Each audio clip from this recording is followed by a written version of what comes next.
Right from the moment it starts, Cybercorp throws you directly into a buzzing cyberpunk world without any fuss. No main menu, no tutorial screens, just action.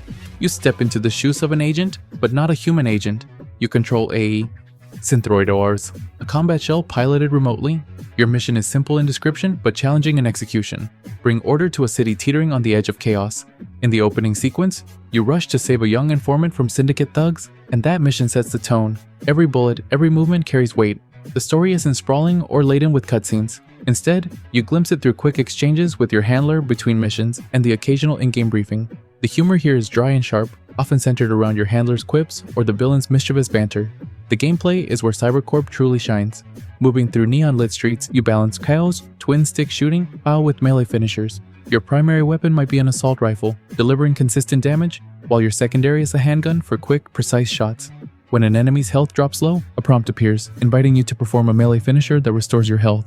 Executing that finisher feels visceral. Steel meets flesh in a satisfying crunch, and it rewards you with precious life in the heat of battle.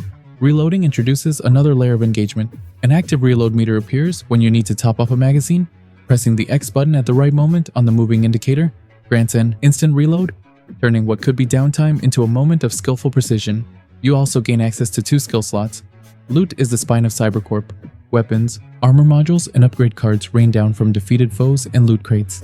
Each piece of gear comes with rarity and power levels, and you can refine them in a forge, spending orange currency and materials to boost their stats.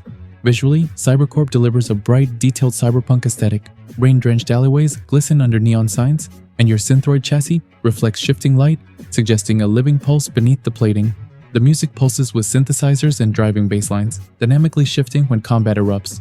Though there's no full voice acting for your character, your handler's transmissions hit with crisp, terse clarity that keeps you anchored in the narrative. Co-op is a highlight. Up to 3 players can team up, synchronizing builds and abilities. But there are a few imperfections. Difficulty spikes can be jarring. Bosses can one-shot you if you're not careful.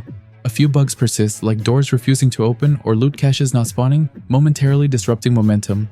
The main story finishes in around 15 missions, leaving you looping side notes if you crave more narrative. But once story missions end, the grind for loot and higher difficulty levels becomes its own reward. For me, this is a 7 out of 10. If you crave fast-paced, less skill-based combat, this game is for you.